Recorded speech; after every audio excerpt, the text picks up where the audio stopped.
Hey everyone! Welcome to this special edition of the Northeast Georgia History Center's Tuesday. Normally it's lo-fi history, but now it is far out sci-fi history. And I have here with me a very special guest and friend, Matt, who's going to be talking with me and us about some Star Wars stuff because it is, after all, May the 4th. May the 4th, baby. It's Star Wars Day. Arguably. Which we'll get to that. Yeah, we'll get to that. May the 4th be with you. But we wanted to go over today just some basic, cool background stuff. I guess we should say up front, this is going to be full of spoiler alerts. So if you haven't seen the movies... What have you been doing?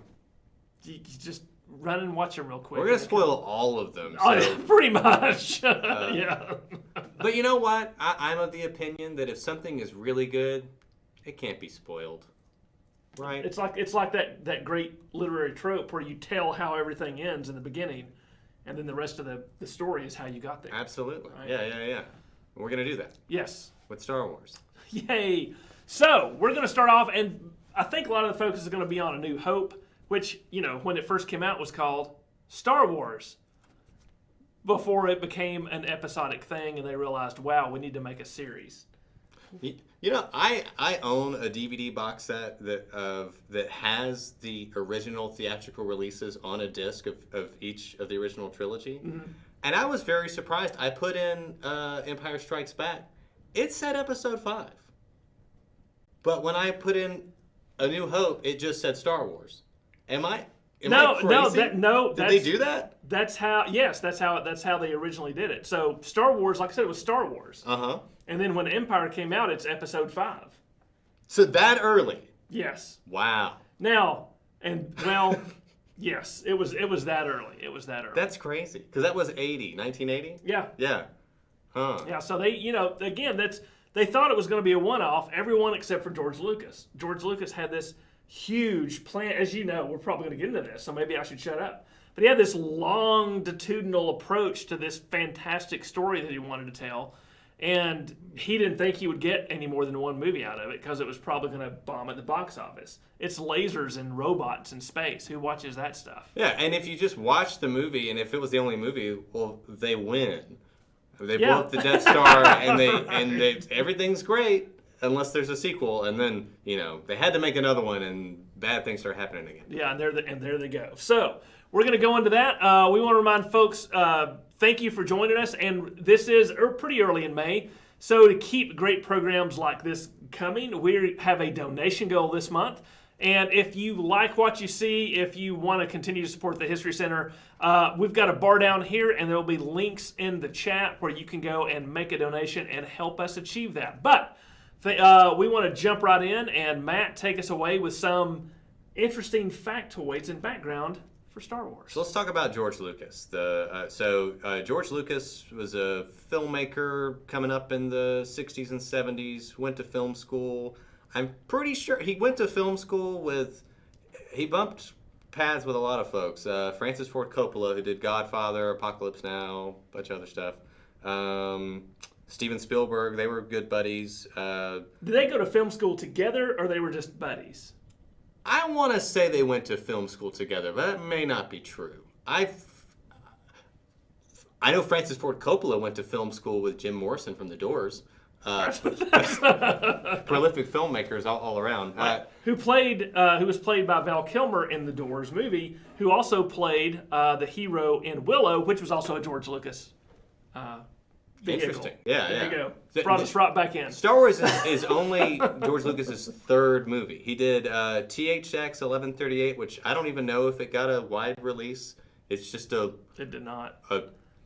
It was more or less a glorified film school project. Yeah, right? And it's cool. Go check it out. The company, he started a sound design company after that, which is named after that movie, THX. You've probably all seen the... I don't know what it sounds like now. That's what it sounded like when I was a kid. THX, he started that company. He started a lot of companies, but he does THX. He does American Graffiti, which is a movie that I feel like most people haven't seen. Most people I knew had seen it, but then again, I'm way older. Yeah, I own it, and I've never watched it. And then the third movie is Star Wars, and I don't think he did anything but Star Wars for the rest of his life after that, for the most part. It was his bread and butter. Let's put it Yeah, that definitely his bread and butter. Hugely inspired by Japanese filmmaker Akira Kurosawa, which I'm a big fan of. Love Akira Kurosawa. There's a whole sequence that he knocked off from a movie called... Pay tribute to. Yeah, whatever. It's fine. It's all good stuff. Yes. What's the movie? Hidden Fortress. Kurosawa has a movie called Hidden Fortress, which is about some gold that's stashed somewhere, a princess that's on the run from a evil army, a guy who's trying to protect her. The movie opens with these two buffoonish characters who escape from captivity and then get captured again and then escape again and then stumble into the path of the princess and her deal. They're basically R2-D2 and C-3PO. Right. George Lucas, here he is, teenager, good-looking guy. We were talking about his movie THX 1138. He wins an award for that. 1965. I didn't realize that it was that old. Okay, so 77. There's a gap there. Okay. He has an internship with Francis Ford Coppola when he was working for Warner Brothers, and but I feel like they went to school together before that. But I may be. I mean, it's possible. I may be wrong about that. I know he helped with the editing of Episode 4 a lot. I didn't know that. That's uncredited. Yeah. Oh, okay, cool.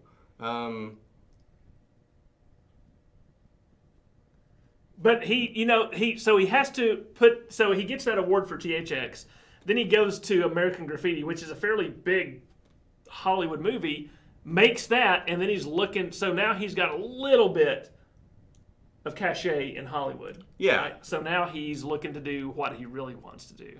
Yeah, and it's almost like American Graffiti. There's a lot of old-timey, although they were contemporary cars at the time, old-timey sort of 60s nostalgia. Well, this is like future nostalgia. I don't know what you call it. It's a lot of the film is shot in Tunisia. A lot of the Tatooine shots and the prequels. A lot of the Tatooine shots were also Tunisia. I don't know about the sequel trilogy. I hope they went back to Tunisia. They seriously go back to the same spots every time. Yeah, it's really nice for continuity. It seems like they went to a lot of different deserts. They went to Mexico. They went to Arizona. They went to Death Valley. But Tunisia can't beat the desert of Tunisia. The weather is pretty rough in Tunisia, unpredictable weather. So that ran into a lot of issues with scheduling, going over budget. Could have been a big, massive flop and failure, but we all know that it wasn't. Look, you can see him on set with Sir Alec Guinness, an actor whose reputation nobody remembers in America, because all we remember is Ben Kenobi, but he was actually a pretty big actor.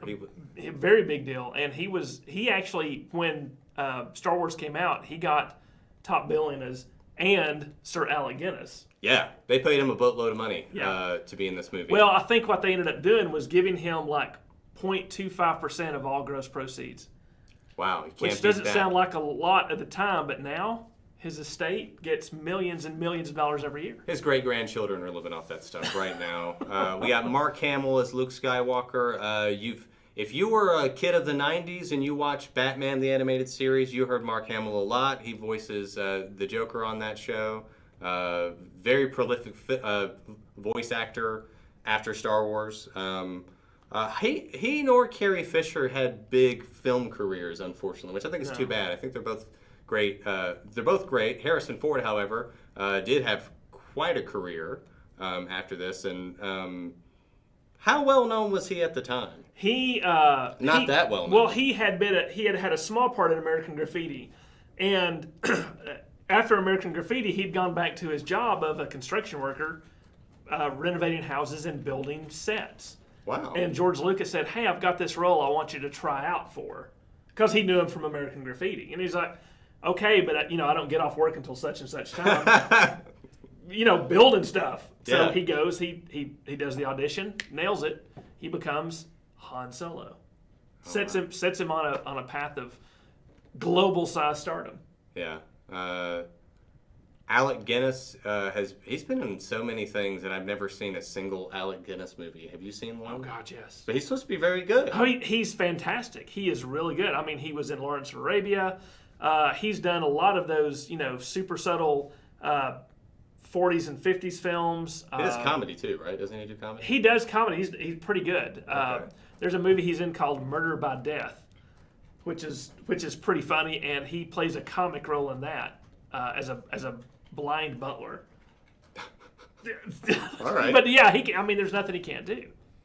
Darth Vader is portrayed by, I think, 3 different people over the course of the original trilogy, because there's the guy who's in the suit, Which is David Prowse, There's a the guy- bodybuilder. there's the guy voicing him, James Earl Jones. and then there's the guy in Return of the Jedi when he actually takes his mask off, Right, whose name I can't remember. whose name I And technically, Bob Anderson, who was the fight coordinator for Empire and Return of the Jedi, decided to wear the Darth Vader outfit for the fights because it was so complicated. He didn't figure David Prowse could handle it, and he probably couldn't have. So 4 people played. So 4 people played. Interesting. Played Okay. Darth Vader.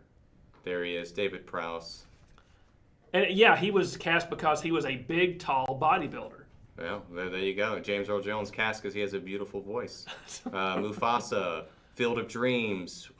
He's the king in Coming to America, the first Yes. one, which they made a sequel of, I know I haven't seen it. which is weird. But I never thought that movie would get a sequel, but it did. I wonder if he's in it. Anthony Daniels, C-3PO, still voicing C-3PO to this day. And the only actor to be in all the live action movies as some character or the other. He's been in every single one of them. Wow, yeah. Even if it's a background character, he's been in every single Star Wars movie Yeah. ever. He's the only one. Interesting, okay. Didn't the guy who played Chewbacca die recently? He did, yes. Peter Mayhew. May he rest in peace. Peter Mayhew passed away.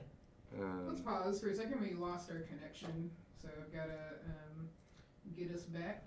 So, Oh no, on all 3 of them? Yep. There's that Brunel work going on. Oh my It has gosh. to do that. So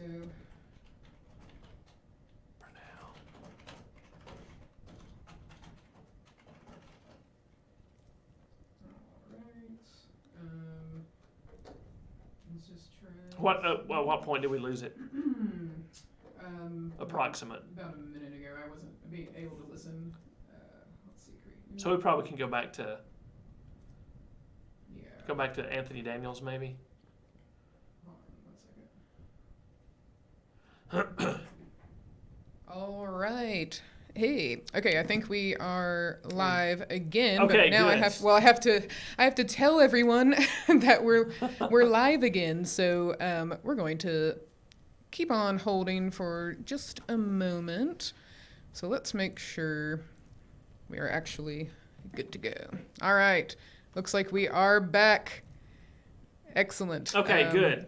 Anthony So- Daniels knocked us off. Sorry about that. So we are back. Hopefully, folks will be able to rejoin.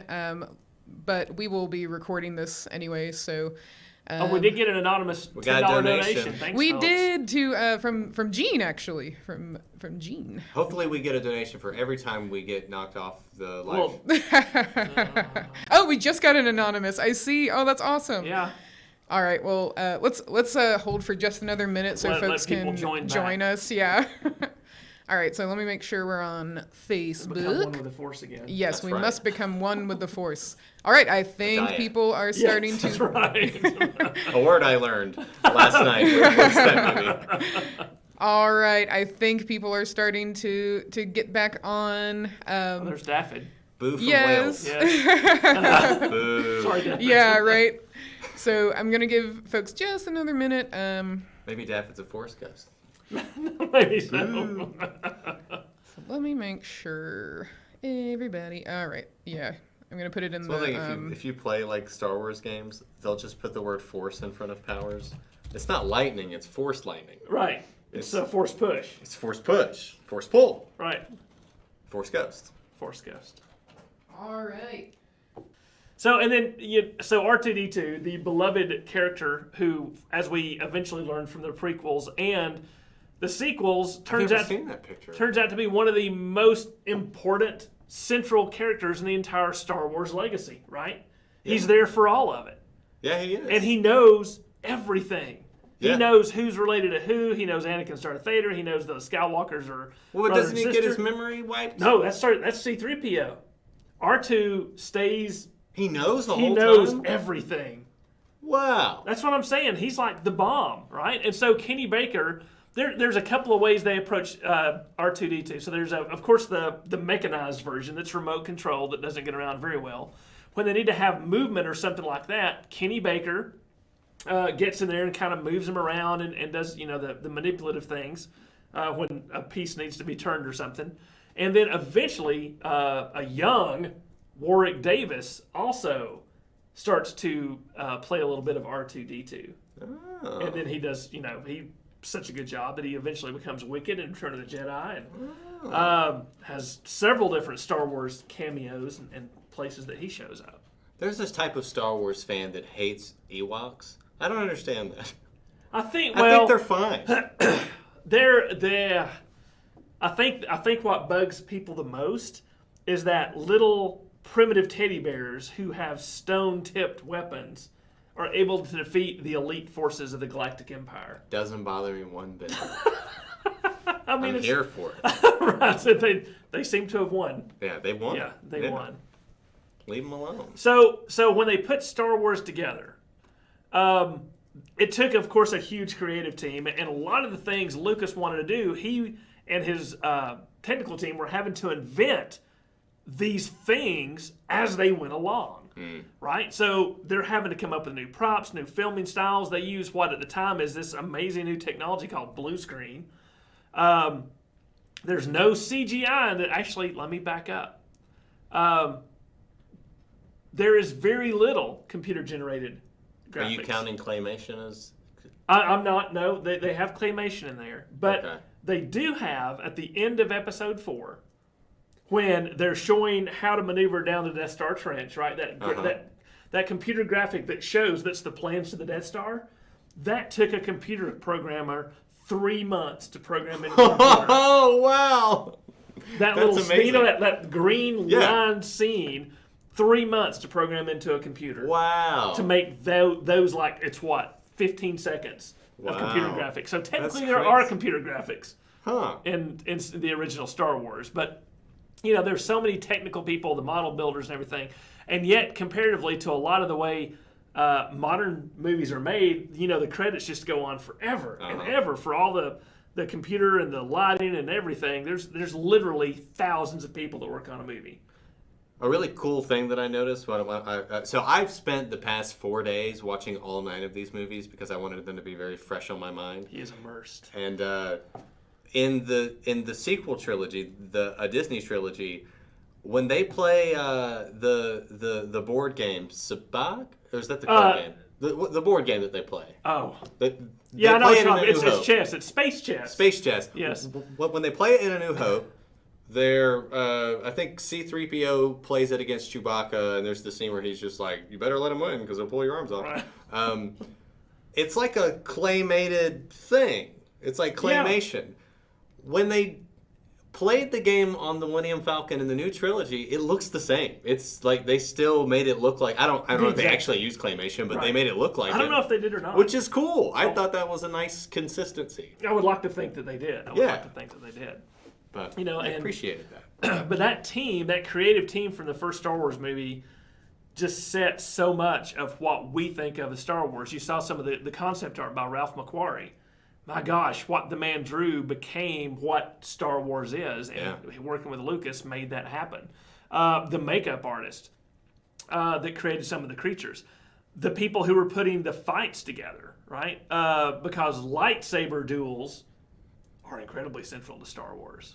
And the way these movies sound, like that sound, I don't know how well the mic got it, but like all the way an X-Wing sounds, the way a TIE Fighter sounds, the way a lightsaber sounds, the way a blaster sounds, all these sounds are just like, if you saw these movies when you were a kid, they're just like baked into your brain in a way that, I don't know, like if anyone's trying to make something Star Wars-ish, they have to make sure it doesn't sound that way because you'll just, I don't know. Because it will be, they'll say, oh, that's from Star Wars. Yeah. And it's all practical effects, right?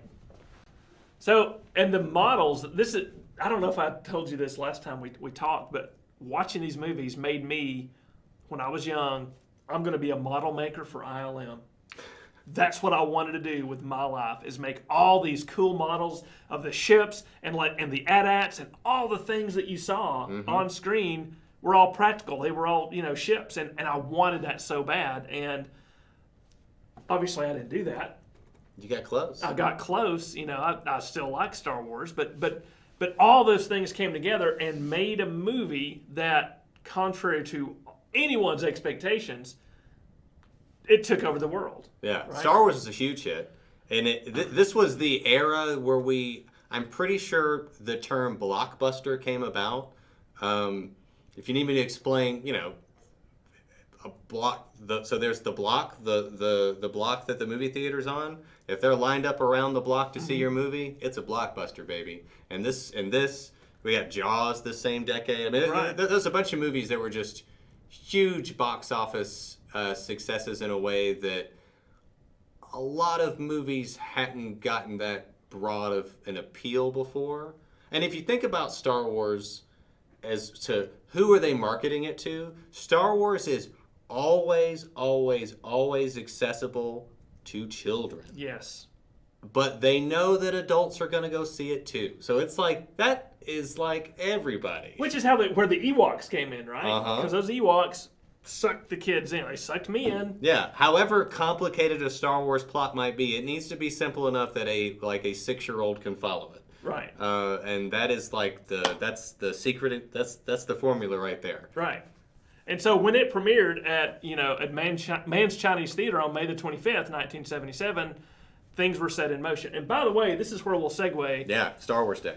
As a fundamentalist myself on this particular issue, I believe that the real Star Wars Day is May 25th, the premiere of the first movie. But May the 4th does have a ring to it, I will grant. And at least with the prequel trilogy, from what I remember, most of them premiered about that same summertime, that end of May summer movie. My recollection of the newer trilogy is that they were Christmas movies, but I may be wrong about that. Right, it's possible. Won 6 Academy Awards, and of course they greenlit it for a sequel, or for 2 sequels. I don't know if they. There was a period of time in the movies where they would make. They would order, like if the first one was a success, they would order the next 2 as a bundle. They'd be like, all right, here's the money for both of these. Yeah. Go make both of them. And sometimes they would even shoot them both at the same time. And I don't think they did that with these, but huge success. Right. And then one of the things this affected me as much as the movies as a child, the real way Lucas made his fortune, and it was a significant fortune. The movies helped. But what he did is he began to sign merchandising contracts with anyone and anything under the sun. And by controlling the merchandising contracts, that's where he makes his money, including the Star Wars figures, right? This is a picture of the original 12 Star Wars figures that were released. The movie was such a hit that product was not in place for that Christmas. And so they had the Star Wars Melloway special. They actually sold kids and their parents an empty box that said, you can give this to your kids for Christmas, and inside the box is a certificate that says, don't worry, your figures will be coming within a couple of months. An empty box. But it worked. It's marketing genius, right? And they sell these things, and when the box is empty, but it has a certificate, and then the things show up in the mail. And I want to say it was Luke, R2-D2, and maybe Princess Leia were the first 3 figures that you could get. They say that the thing we actually like about Christmas time and the holidays is the anticipation and the actual opening of the present, not actually having the gift. So you know what? That's fine. That works perfectly. It works perfectly. So merchandising works. It sets the tone. From this point on, movie releases are going to be tied to major merchandising, right? And the same holds true as they're creating these next 2 sequels. Of course, the next is The Empire Strikes Back, which is some consider to be the best Star Wars movie ever. It's my favorite. Why is it your favorite?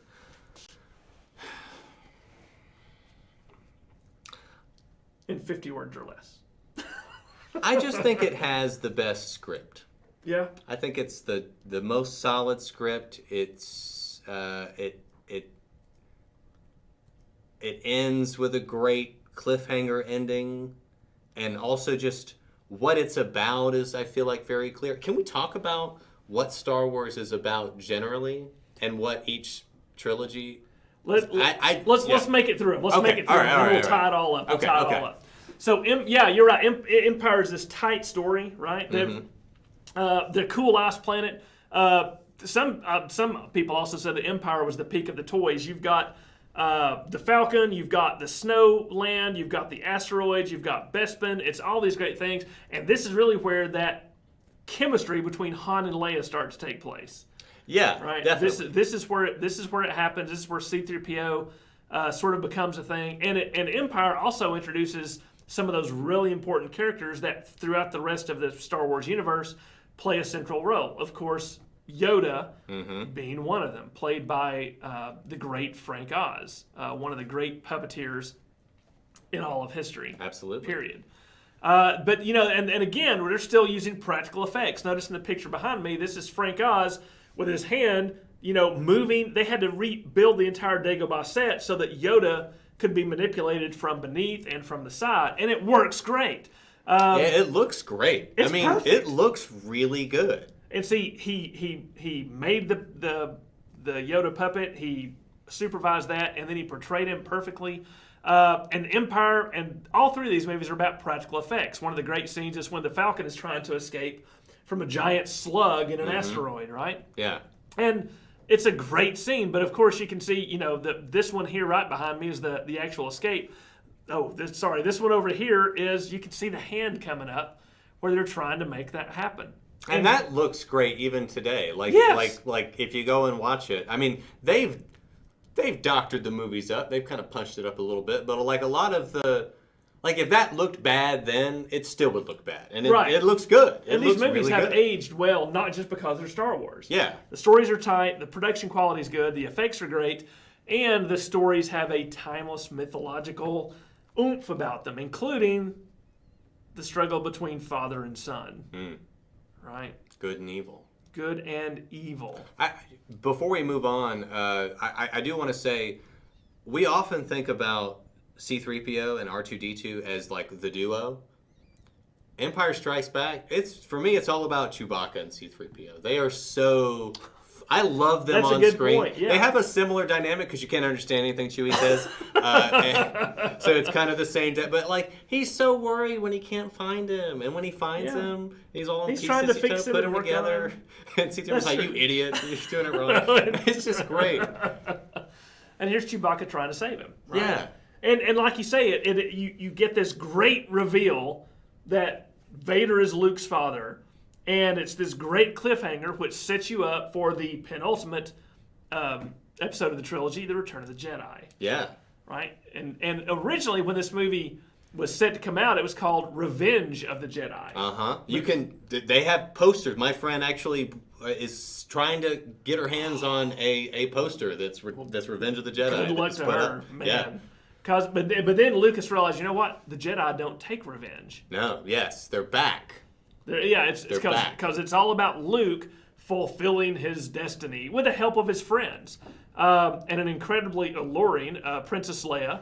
And everyone's in this movie. It brings everyone together. It's Yoda comes back, Lando from Empire comes back, the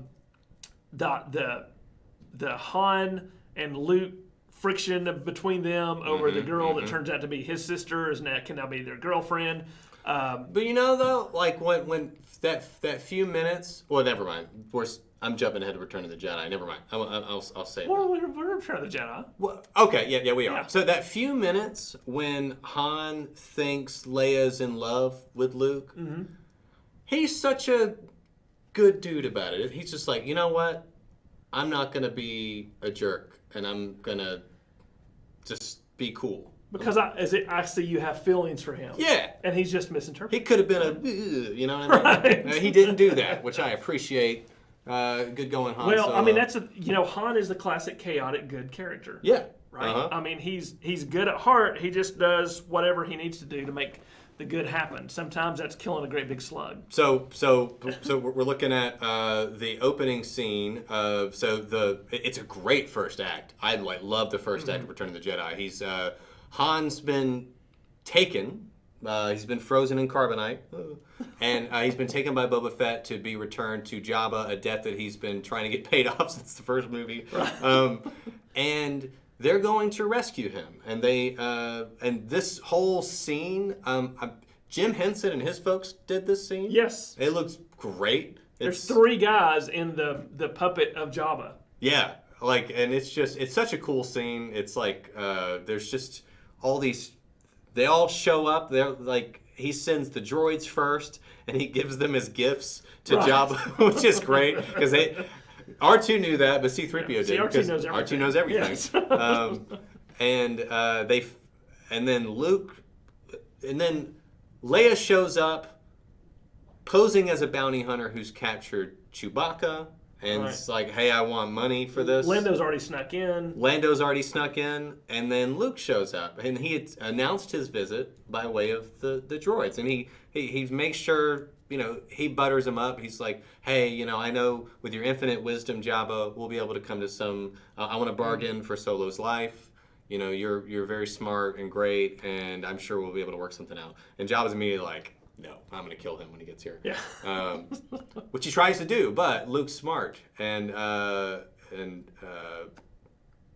it's basically like, I will kill you if you don't give him to me. Right, and he does. And this is, I remember watching that, because all of a sudden this dumb farm boy with some basic Jedi training can now take out an intergalactic gangster and his entire army of thugs just by himself. Yeah. Just by himself, which tells us if this guy can do this, what were the Jedi like in their heyday? Yeah, right.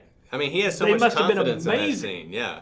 But, there is one Jedi left besides Luke, and that, of course, is his father. So let's talk about that. So one of the big plot points in the movie is, and one of the big reveals that we talked about from the previous movie is Vader's this bad guy that's out there.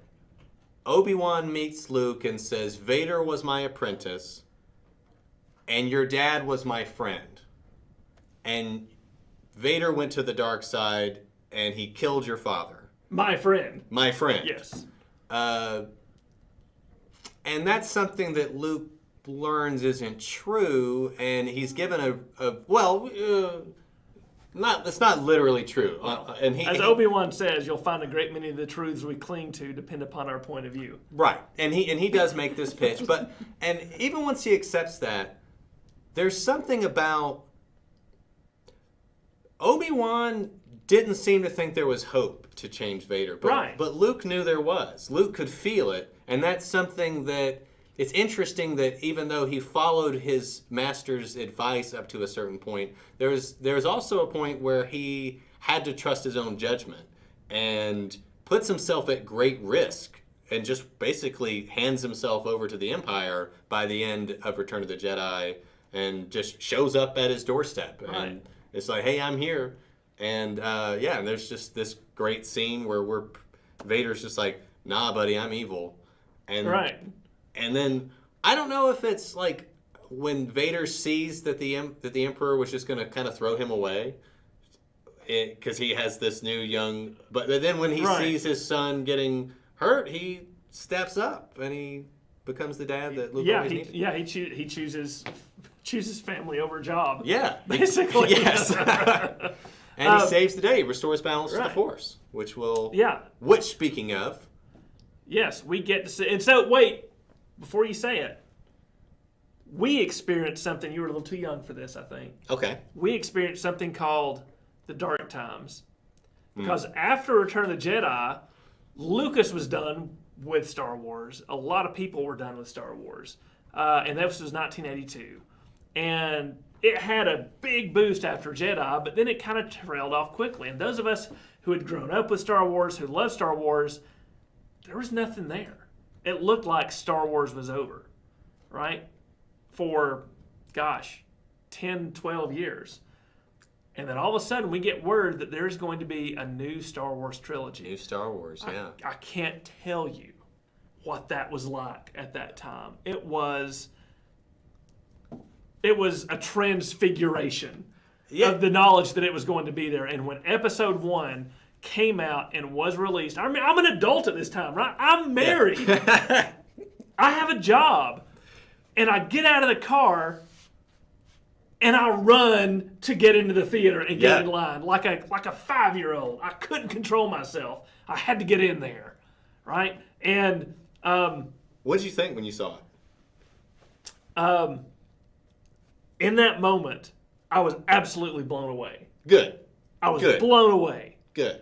And then, me too. I was 8. Yeah, and I was in my 20s, but yeah, and it was awesome. And you know what? The Jar Jar thing. At the time, it didn't bother me that bad because it's a new Star Wars movie. Yeah, right? It didn't bother me. I was 8, but it didn't bother me. And when you get to it, you've got Jar Jar, and then you've got one of the greatest villains that's ever been created. And then, literature is literature because it rewards further reflection, right? And I consider Star Wars literature. And then when you start to think about it, and you come down off the high, you're like, well, why didn't they do more with Darth Maul? Yeah, he's played by a martial artist. If you saw the X-Men movies that came out in the early 2000s, he plays Toad. Yes. Yeah, and he's got a good on-screen presence, and he's just sinister and mysterious, and you get zero exposition about him, right? Which makes him scarier. I mean, that's literally why they call the movie The Phantom Menace. Right, yeah. Except when he's fine, and so then I know we gotta move fast, don't we? Sorry. So the one thing I will say about Darth Maul and the lightsaber fight between Obi-Wan and Qui-Gon, which is when we're finally getting to see real Jedi be Jedi things. And this movie delivers on that. It sure does. One of the greatest cinematic moments in Star Wars, by which I mean using the visual arts to tell a story, is when the force field comes between Darth Maul and Qui-Gon. And Qui-Gon kneels on the ground and begins to meditate. Yeah. And Darth Maul is just angry and is just pacing back and forth and just so impatient. There it is. That's it. That's dark and light right there, That's baby. it. Yeah, I mean, that just those few seconds of screen time, just that's Star Wars in those few moments. Struggle between good and evil. Yeah. Pod racing. It's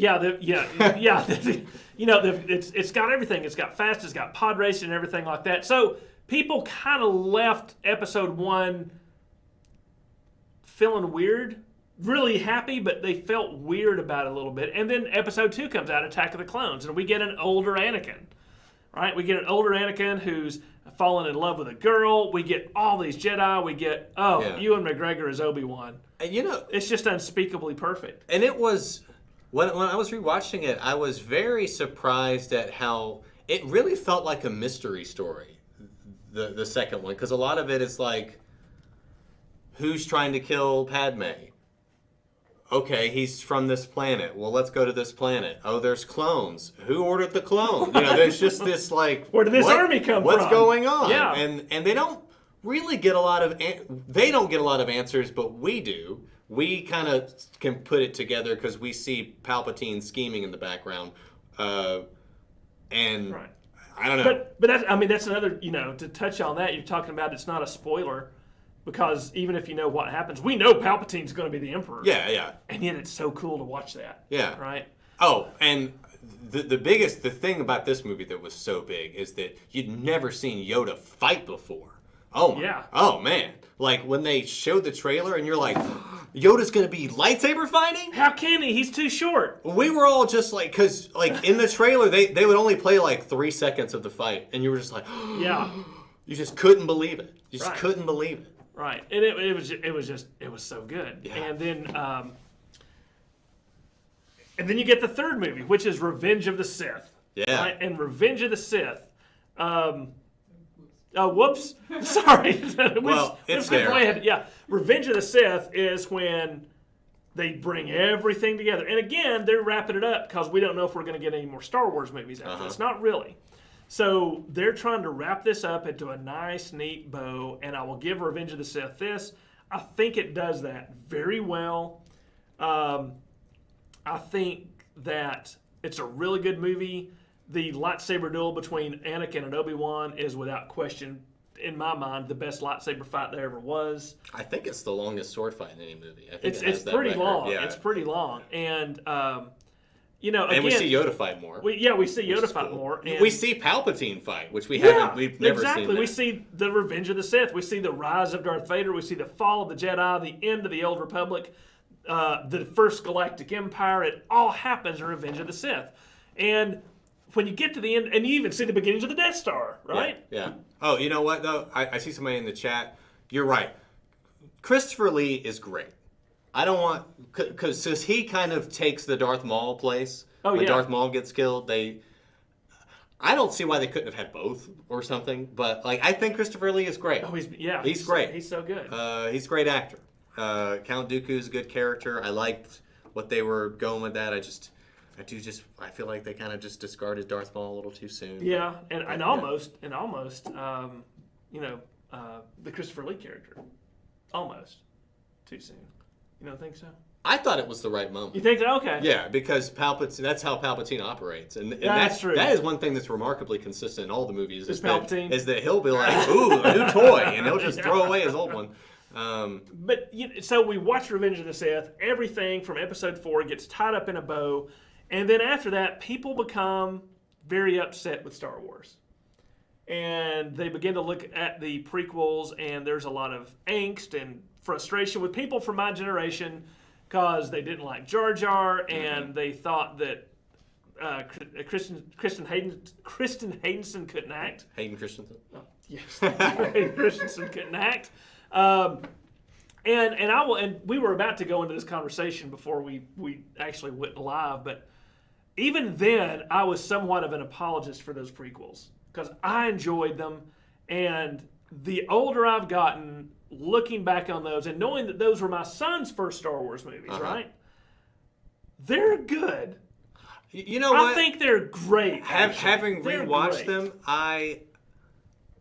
they're definitely, the scripts could have been better, but what they were going for, I think it's actually a little deeper than some of the other Star Wars movies. I totally agree. It's all Star Wars, right? But what they choose to emphasize kind of makes whatever it is that they're interested in. And the prequels are very interested in politics and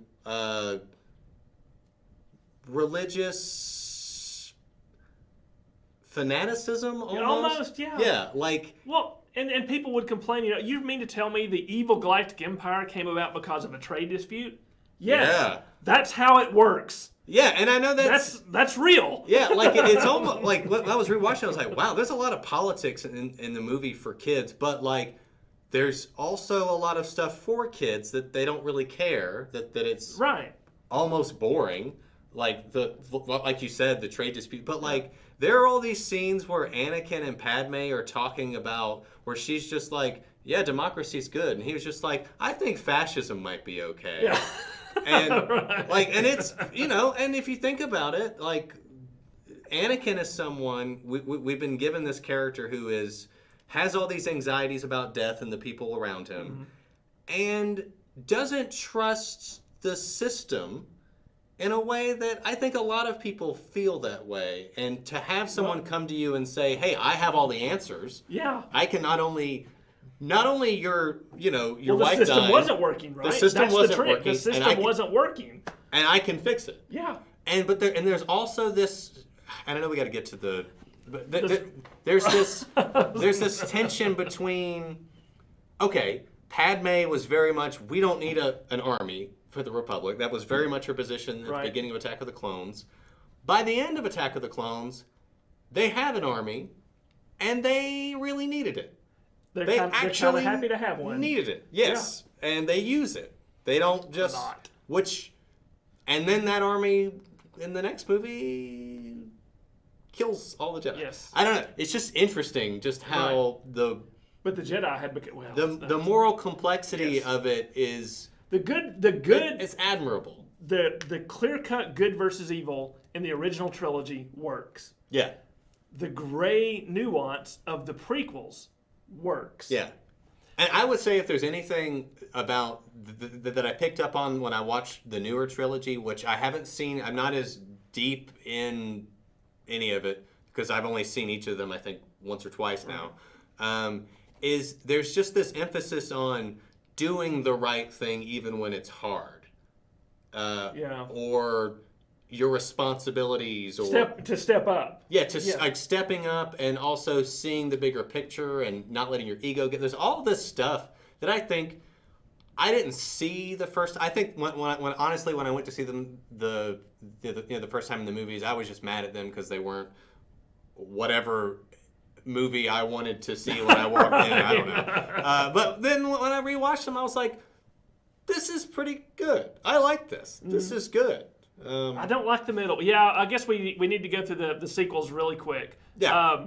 There's Force Awakens. I liked it. It was good even when it came out. Is that it? Okay. Well, I know we have. Yeah, we want to get some. But I mean, no, it was again. You had waited, even though there wasn't a dark time, because Star Wars just kept going after the prequels, right? There were figures, there were the Clone TV Wars, shows, there were TV shows, there was everything. There wasn't no more there's dark plenty of times. media. Yeah. And you have new protagonists. They're bringing back the old guys. They're all Leia and Han. And Chewie are there, C-3PO, kind of R2-D2, and then even Luke Skywalker shows up at the end. And I will say this, and then we can move on to the second movie. I enjoyed The Force Awakens all the way to the end. But when the next movie starts, the Last Jedi, I disliked it from the first scene. Really? What was the first scene? The first scene was Luke Skywalker throwing the lightsaber over his shoulder. Yeah. That is not Star Wars. That was not Luke Skywalker. Well, okay. In my opinion. I'm gonna challenge you on that. Okay, because fair enough. okay, so Luke had gotten to a point where he had built up this image of himself that he then didn't live up to. And he's dealing with all the grief of that, and he definitely takes this selfish attitude of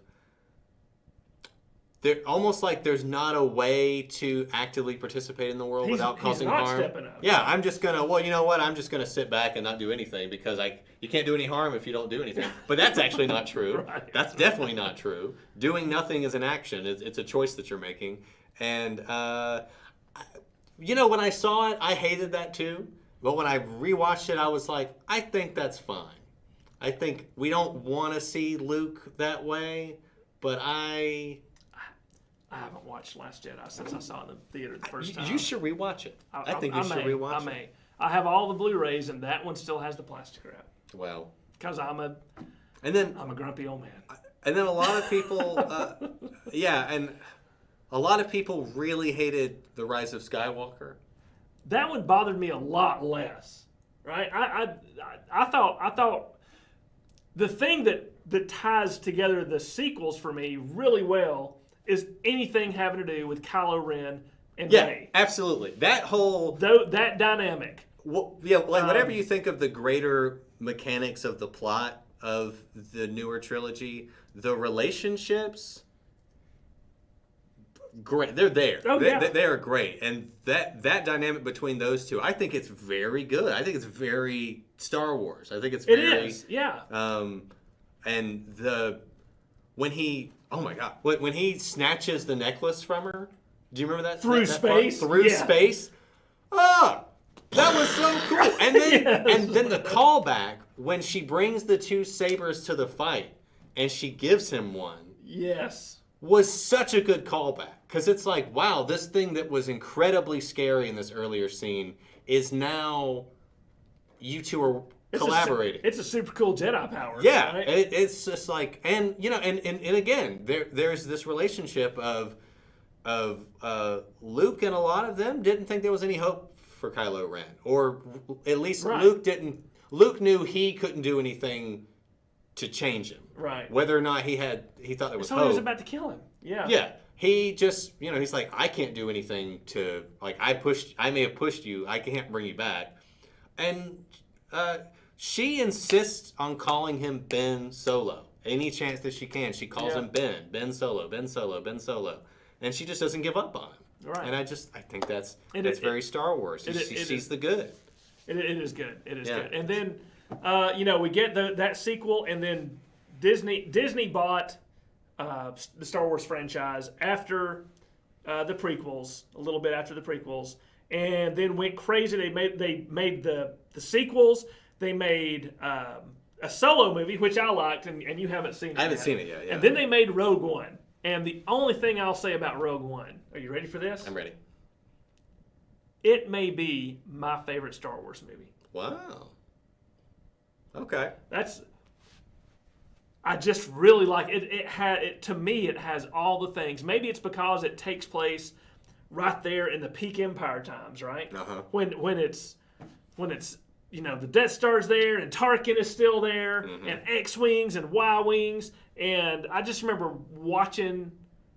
I have never stood up in a movie theater watching a movie until this movie. And when, again, spoiler alert, people, when they go and they attack the planet Scarif, and the X-Wings and the Y-Wings show up, I'm about to tear up just thinking about it. Yeah. When it's Red Leader and Red Gold Leader. Leader from the original movie, and it's them, and it's their voice, I stood up in the theater. I was so amazed and shocked at that. Yeah. That movie, man. I just love that movie. And then Mandalorian. We get The Mandalorian. 2 seasons of The Mandalorian. When I heard about The Mandalorian, I was like, I don't think you can have a Star Wars show that follows a bounty hunter as a protagonist. And then when I watched it, he only bounty hunts for like 2 episodes. and then he takes on this holy, this it's a quest for the Holy Grail. Yeah, right? Yeah. I'm like, oh, okay, that's how this works. Is that he spends almost 0 time bounty hunting, which is fine. Did you know the blue guy in the first episode? That's Horatio Sands? Yes. I didn't know that. Yeah, only because I saw a thing on it. I didn't know that. I was listening to him on a podcast, and he was like, yeah, I was in Mandalorian. I was like, you were? And I looked it up, and I'm like, yeah, Horatio Sands. And the advent of Baby Yoda and the Mandalorian, who's actually played by 3 different people. And I think what they do, what makes Mandalorian work, is it's good writing. Yeah. It's good acting. And it is heartfelt, not over the top, heartfelt, genuine fan service. Yeah. It's fan service. I love how much they use what already exists rather than making new things. Yes. I love that about it so much. Like the ice cream maker, right? That you saw for 10 seconds. No, 4 seconds. I don't remember the ice cream So you remember the things that his steel comes in, right? That thing that looks like the ice cream maker. One guy, when they were evacuating Cloud City and Empire, is running around with an ice cream maker. And people made fun of that for years. It's like, they'll just take anything and make it into a prop for Star Wars. Well, now they made it canon. Wow. It carries your valuables. Great. It's a little portable safe. Yeah, they use all the stuff. And then the episode, we're going to go a little bit longer today. Is that okay, folks? You can, if you get... They're going to just be like, I know, if you got to go somewhere, that's fine. But I think we're going to go a little bit longer. But that episode, I think it's the next to last episode of season 1, when all the stormtroopers show up outside the bar where they're hid out, and that little carrier comes out and it disgorges all the stormtroopers. That stormtrooper carrier was a toy produced by Kenner in 1978. No way. And of course, it was never on the screen, movie. right? Yeah. They just made it. They just made it cool. to have a Star Wars thing to sell. And so I You had it. I didn't have that one, but my friend did, right? And so I just remember that thing, and it disappears for 30 years. And then watching Mandalorian, by golly, up it pulls right center screen, and it just starts throwing stormtroopers out. And I wasn't in the theater, but I stood up at home. Good. I stood up at home when that thing pulled. And again, that's just a little thing, right? There's so much more to Mandalorian than just the props. But yeah, the callbacks and all that stuff that they pull back in. And sometimes I don't like it when franchises will fan service and like, here, look at this character that you remember. But all of it in Mandalorian, they sell it really well. Like when Boba Fett came back, I was like, Boba Fett?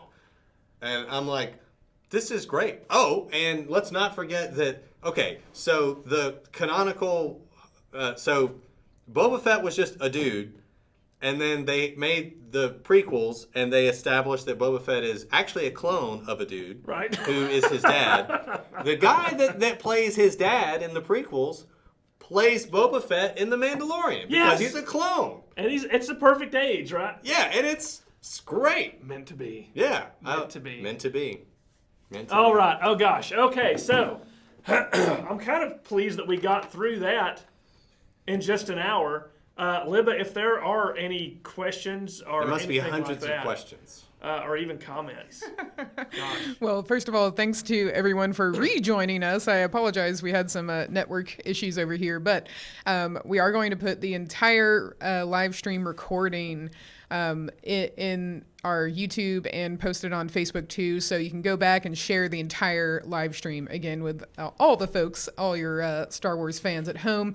And also wanted to thank again for those who donated to our monthly donation goal. David, thank you so much. Anonymous, thank you so much. And Jean, thank you so much for your donations. And if this is the first time that you're joining us, welcome.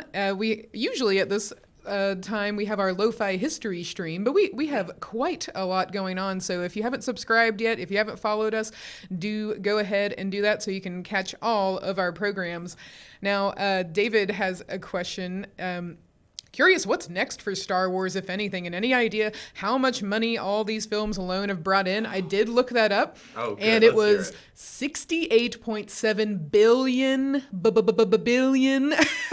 dollars, which is just From a an movie that wasn't enormous. going to be any good. Yeah. Yes, yeah. So that's the entire franchise. How much revenue Wow. they have created. But I'm curious. You know, going off of David's question, what would you want next for Star Wars? Or perhaps are there stories of characters that you would like to indulge in or learn a bit more? Lando Calrissian movie. Absolutely.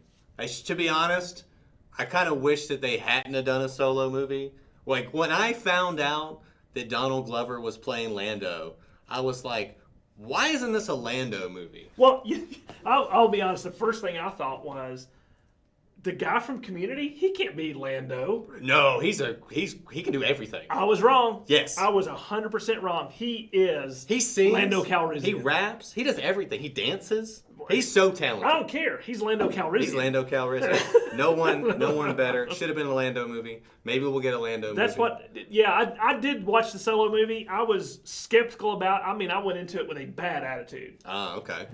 Came out of it. I'm like, that was fun. Okay. It was fun, and yes, he stole the show though. Him and the guy who plays Chewbacca. Okay. That they wrote the Chewbacca character with no lines really well, Yeah. right? But yeah, so yeah, Lando Calrissian movie would probably be. This is a pitch that I don't think they would ever make. I think it's just a dumb idea that I think is cool. I would love a buddy comedy about Chewbacca and C-3PO on an adventure. just on some side quest. Just on some side quest. I think that would be a cute little. That would be pretty good. Maybe a video That would game. be I don't pretty know good. what. Well, I think that'd be cool. You know, and we, just to be complete, you said video games. There are a ton of video games that are quasi-canonical. The Clone Wars animated series was big, right? And I confess I haven't seen all of it. I'm sort of savoring that because I know there's a limited amount of it. But people that I respect say it ties that prequel stuff together even tighter than you think could be possible. Okay. All right. With Ahsoka Tano and all those things, it just brings it all in. Okay, I'll have Brings to check it it all out in. then. They're all on Disney Plus if you have that sort of thing.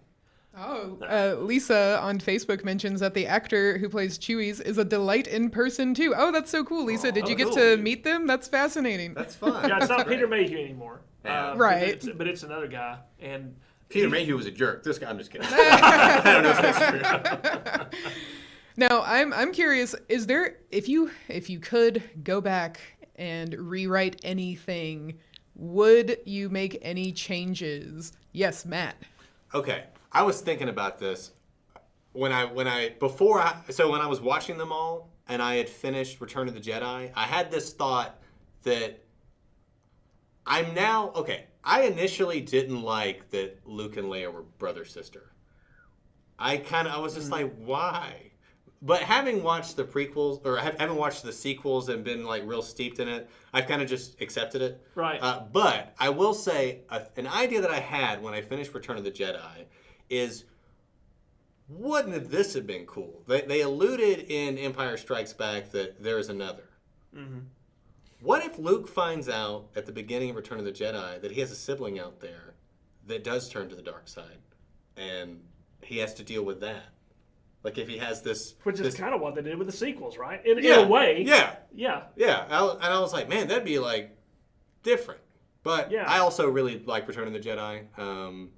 As is. Yeah. Midi-chlorians, I would get rid of those. They mention it. You know what? Yes. They mention it a couple of times. You read my mind. I was about to say I would make midi-chlorians go away. Yeah, they don't mention it in any of the Disney ones because everybody hates it. Right, and it doesn't make Yoda described the Force. It's a power that surrounds us and binds us and penetrates us and holds the galaxy together. You don't need midi-chlorians. Done. That's what the Force is. What else? I don't know. That's. Well, I mean, if I don't want to be super negative about I don't know that I would have brought Palpatine back. I wasn't too just the logistics of he has a secret fleet that he's been building on this planet. Like, where is he getting the money? Who are these people? Who are these people that are in his cult? Planet. But it requires billions of people to build that many Star Destroyers. Like, where did he get followers? I just don't know where these people came from. That is an example of bad fan service. Bringing Palpatine back. But when I saw the trailer and I heard the laugh, I was like, I felt the chills. Yeah, I was excited about it. But then, I don't know, the Force lightning was way too much when he was shocking everything in the sky. Yes. That was too much. That was like Dragon Ball Z stuff. I don't know. I didn't like that. I think I would rewrite. I would let Force Awakens happen, and then at that point, I would start rewriting. I didn't mind The Last Jedi as much as you did. Yeah, it eats at my soul. I have a friend who's literally the same friend that's trying to get her hands on the Revenge of the Jedi poster, who has literally for the past 3 months been trying to get me. You just need to please just rewatch the sequel trilogy. Please rewatch it. I think you'll feel differently about it. I think you'll feel differently about The Last Jedi, The Last Jedi. Yeah. And I did. Yeah. She won. I'll give it a try. That's my promise to our viewers. Yeah. Is that we'll give it a try. All right. We could go on for days, but we're not going to. We're going to go ahead and wrap it up. Thank everyone. Thanks to all of you for tuning in. This is, of course, a topic near and dear to my heart. I know it's dear and dear to Matt's heart. Thank you for joining us today. Yeah, it's always fun. Thanks for having me. Folks, that's all we have time for. We're going to go ahead and say goodbye. We hope you continue to tune in to all of our programs. We are having a summer slowdown, so a lot of the things we do on Wednesdays are going to be reruns. We're going to pre-record most of our members' live streams on Fridays to bring you new and improved content starting in the next school year. But never fear, there's still going to be a lot of things going on. We're going to continue to do some lo-fi history here. There's also going to be some different things. I think we're going to do a hybrid broadcast of our Chautauqua series coming up this summer, so that's going to be fun. And continue to support us, and if you would, most importantly, continue to tell all your friends and family about us. We're here to serve you, and even though today was a little bit of an aside, we're here to help you understand and appreciate our joint history. So thanks for tuning in. Stay safe and take care. May the Force be with you.